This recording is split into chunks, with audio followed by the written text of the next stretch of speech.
mushaka kwica abasani bacu beza nkuko mwahaswe kubikora kuri jewe bikabananira. Ikintu utagishimye urahora. Courage kuri hustler za new generation. Future ni gwanyu. Ayo namwe amajambo aje nkukugara inyuma y'ivyari bimaze imisi biriko biravugwa. Nikaze cyane mu kiganiro cyacu uyu munsi aho nza ko kurabira bimwe mu biriko biravugwa inyuma y'isohorwa ry'indirimbo Bellissima remix ya DJ FERNANDO ari kumwe na EDDY KENZO icyamamare muri East Africa, umwe ku mubumbe yazanye Beat Award muri East Africa.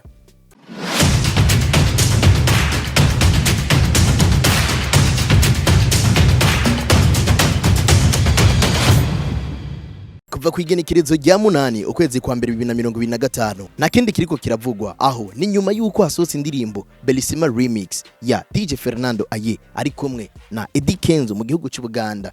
EDDY KENZO niwe muririmbyi wa East Africa amaze kuzana Beat Award muri no generation turiko turabona. Urazi yuko Diamond Platnumz ari umwe mu baririmbyi bemewe cyane ku mubumbe.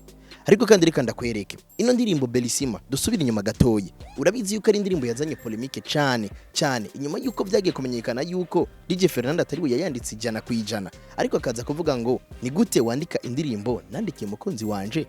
Ino ni indirimbo yasohotse iba viral mu gihe itari yitezwe nk'indirimbo igiye gusohoka, kubera ko nkuko FERNANDO avyemeza ni indirimbo yandikiye mukunzi wiwe aho yayimuhaye nk'agakemanyi agiye kumukwa. Benshi mwarabonye amafoto, mbese mwarabonye n'amavideo ingene vyagenze, ariko kandi polemique zibandanya kuri ndirimbo gushika no munsi nizihe. Kumengo FERNANDO yarakwiye gushimirwa kuba yakoranye na EDDY KENZO, umwe mu baririmbyi abantu benshi bivuza canke umwe mu baririmbyi b'abarundi nkamwe baronsa amahirwe yo kuririmbana nawe biba ari honneur kuri bo. Ariko muririmbyi mutoyi aguvuga ko amajambo menshi avugwa ko bwiyemeze n'ibindi bitandukanye, adatinya no kwishura ndetse muri commentaire canke mu post akora hari yakorubuga rwa Facebook ariwe aje kuronka ino collab, ariko abarundi bakabiminimiza bakabifata nk'ibintu bisanzwe, ahubwo bakabifata nko kwica indirimbo yari isanzwe ihari. Reka ndagusomere amwe mu post yahabaye inyuma yuko ino ndirimbo igiye ku mugaragaro. DJ Philbite agira ati burya ijya remix yari ikenewe kweli canke nibindaba. Kwa Edison nawe havugwa ngo Bellissima remix by DJ FERNANDO na EDDY KENZO isumbwa kure niyo na Bellissima ya mbere. Urumva we ko yashize ko n'amazina. Simbizi wase Mavumba nawe yagize ati sokwe yise mugenzi we Mbata ricari mugaruka ko ubu ni wagitwa, ariko koresha umwanya nawe yanditse ati DJ FERNANDO aho bigeze turiko turabona ko yatomboje. Nawe uravyemezanya n'abavuga yuko yatomboje canke uri mu bavuga yuko FERNANDO ari muririmbyi mwiza? Ariko reka ndakubwira amajambo yahiswe yandikwa no muririmbyi Bizimana Bobakar Karum Satibi. Yanditse agira gute? Abicishije ku rubuga rwa Facebook na cyane kari urubuga akunda gusangiza ivyumviro abakunzi biwe ndetse n'abagiye batandukanye. Satibi yanditse no majambo agira ati mushaka kwica abasani bacu beza nkuko mwahaswe kubikora kuri jewe bikabananira. Ikintu utagishimye urahora. Courage kuri hustler za new generation. Future ni gwanyu. Amajambo ya Satibi wayumvise. Mushaka kwica abasani bacu beza nkuko mwashatse kubikora kuri jewe birabananira. Amajambo ya Satibi namwe amajambo asize ubwenge, na cyane yari kiravuga ibintu bigasa nkaho umengo ni ibintu avuze yifondeye canka ahubutse, ariko hari rimwe mu ijambo rikunda kugaruka imyaka yose Satibi kuva reka mvuge ngo kuva atanguye guteraterana amajambo na bamwe mu bantu bari bamufasha. Ni bande? Byari bimeze gute?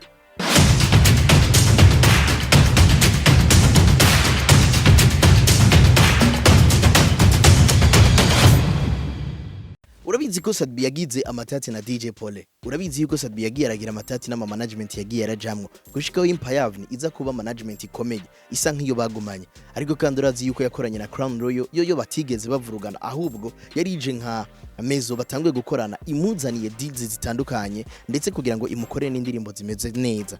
Satibi gukorana na Crown Royal urazi yuko yahavuye ahomba kwitwa brand ambassador wa Brarudi, kuko namwe mu baririmbyi bakorana cyane na Brarudi, ariko mu nyuma aza kwitabazwa nkaho aje gutabara.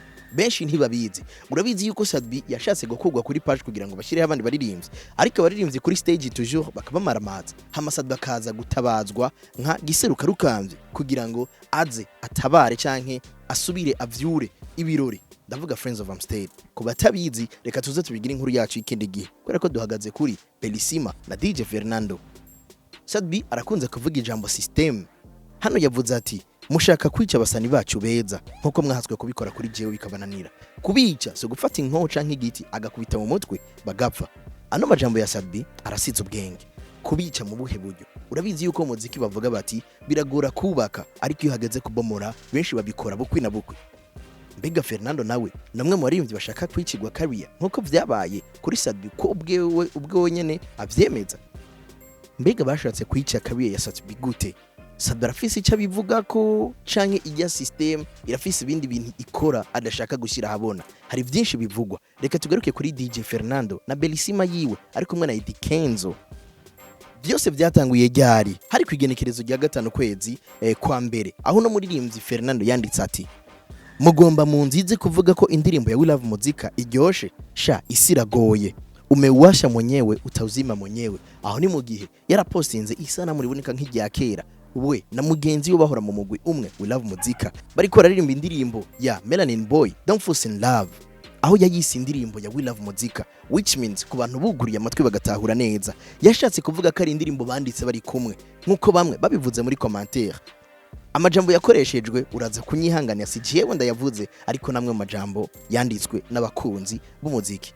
Ariko kandi navyo vyabaye nyuma yuko ya postinze isanamu yurira indege yururuka yindi agasubira kurira yindi, aho yashize ko akaline kavuga ngo ujye uko yurira indege ujya uko yurira ikinga niko nurira indege. Maze muri commentaire bamuremereye niho kucaza azanye rino sanamu. Hano ku rubuga rwa Facebook byari byifashe gute? Reka ndagusomere neza muri commentaire. Hari kwigenekerezo rya 4 aho yandika ku rubuga rwa Facebook agira ati iyi ndirimbo iraryoshe acaramanika ibiganza, aho yasheyinze ino sanamu nkuko nabikubwiye yururuka indege yurira yindi. Ariko kandi bamwe mu bafana bavyakiriye gutandukanye abagiye barandika canke amwe mu commentaire hari hagufi ndagusomera agira ati man ntandero wewe ntuzoducika twebwe abana ba Melanin Don't Force. Teddy Trigold yagize ati DJ Fernando ego nivyo wateye imbere kandi abarundi turakwishimiye cyane nkumwe yahoze mu mugwi We Love Music canke muzika, ariko apana nka Fernando yidugije wenyene. Ntitwishimiye uburyo ukora mu nkovu mugenzawe, burya uno munsi yaragusekeye ejo nawe izomusekera kuko nubundi arabizi kandi arabishoboye kandi nawe urabizi imbere cyane, ariko mukora neza cyane kurusha iyo muri nka We Love Muzika. Turakumbuye ya majwi yanyu iyo acanze no kuri basi turemeye, ariko urabe ico mwokora nirenganira. Luseni we yavuze ati ugombye kuvuga ko urenze Melanin Boy ngo wama mu ndege, nta hiti uzojya nk'iyo loliro yariye urabesha. Ikindi naco ngo nta ugenda nkuko nyina yagiye, baca umugani ngo iyo waduze hejuru tegura ko no gukoroka ko uzokoroka. Ayo namwe mu majambo yagiye ravugwa n'abantu muri commentaire nyuma yo gushinga ku video. Ariko bamwe bibaza yuko bano basore baba bari muri base bashobora kuba bahurira ahantu mwibanga bagasangira canke ibina biri. Ariko muri buke kiganiro nabahaye ndiko ndasura muri review y'ivyo Big Face yashoboye kuvuga mu kiganiro Saturday morning hariya mwisamiriza indone culture. Ukaba utabonye ikiganiro cyose urashobora kucyufyonda kuri no link. Ariko kandi reka ndakwibutsa amwe mu majambo Big Face yashoboye kuvuga mu kiganiro Saturday morning aho namu hosting. Big Face yagize uko agiye guperforminga ariko ugiye uhejeje gusiga makenga, nturagenda ariko ugiye kugenda usize amakenga ku bakunzi bawe, aho bavuze ati abakunzi banje abakunzi ba Melanin na Fernando mwari mukumbuye kubumva mu ndirimbo imwe nkanje wabaha bisigura ngo wari uku imbere yuko wumva indirimbo wari ukumbuye kumva indirimbo public bari kumwe. Yes, niki kitubo cyari gitumye bakumbura? Ndi umufana wabo bombi babiri arico bituma nabarondeye turirimbana. Okay, ndi umufana wabo kubi je indirimbo zabo vraiment ni playlist n'indirimbo nka zose babajya bangu baririmba neza lyrics zabo ama melody mengo sinabarundi kweli. Hari ukuntu bafise style nyene afrobeat barayimetriza no kurusha abaririmbyi b'abarundi bose.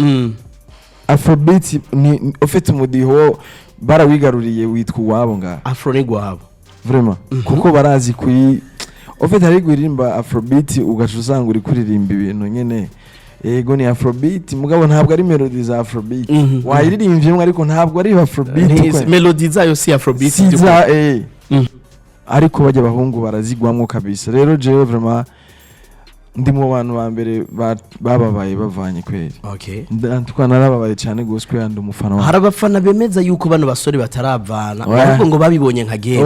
Uri proche na Melanin, uri proche na Fernando, bose n'abantu banje ariko ntabwo ari game kabisa. Nibaza yuko nabo barabibona, none nibabibona ko ibikorwa byabo batabihuriramwo nta ma concert aba umwe wese aka performing ukwiwe. Yego, hama hariho ntuziye nani indirimbo zisohoka umwe wese yasohoye gwiwe none ivyo si vyerekana ko bataba bari kumwe ariko ni navyiza nyene kwirondeza ukavuga uti reka ni ndabe kariyere yanje nanje ndijenye nuko banyakira navyo ni vyiza ko natwe twavuye mu magroup twe twari bwagire chance yo kumenyekana kurya kwa ba Fernando bamenyekanye ari group abakurabutswe kare twakubonye muri police mwe muranzi sibyo abatanzi rero je nanje narabaye muri group abarimvyi benshi na Big Fizz yarabaye muri group okay bega hajya abandi ba na Satbi yarabaye muri group Double J yarabaye muri group Okali Gang sivyo Black G yarabaye muri group uko nyene abo bose baje arafu uko nyene umuntu wese arafise nyene yipima karaba